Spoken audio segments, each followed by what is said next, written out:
Hello, welcome back to Break the Twitch. My name is Anthony, and in this video, I'd love to share some of the simple guidelines that I found to be particularly helpful when it comes to minimalism. Break the Twitch. Minimalism, or the pursuit of a minimalist lifestyle, does not need to cost you money.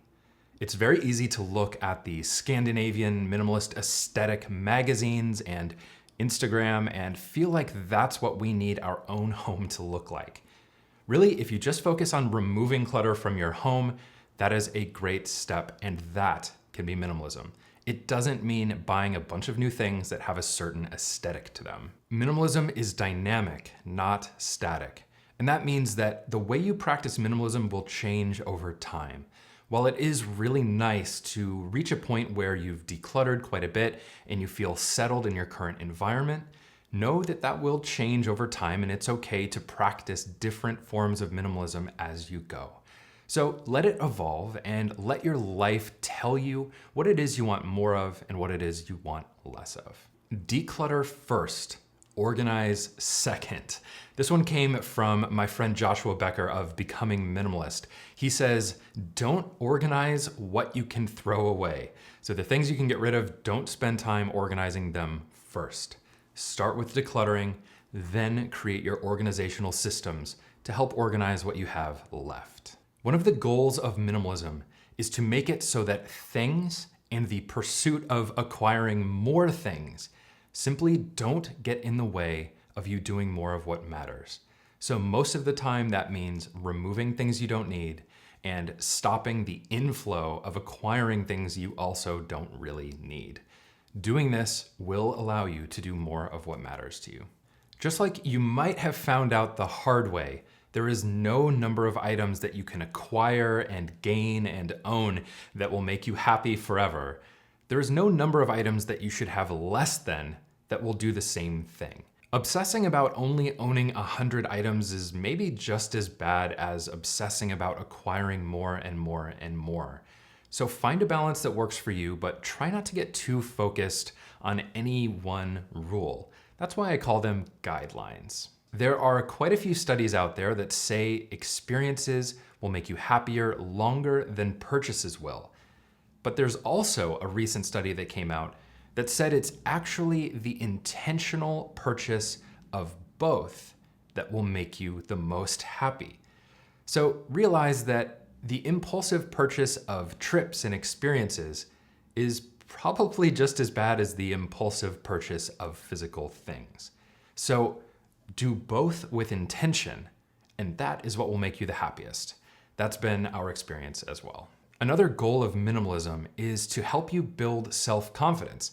And one of the ways that it does that is by removing your sense of self-worth from the things that you own, the brands you wear, the type of car you drive, and knowing that self-worth can come directly from you.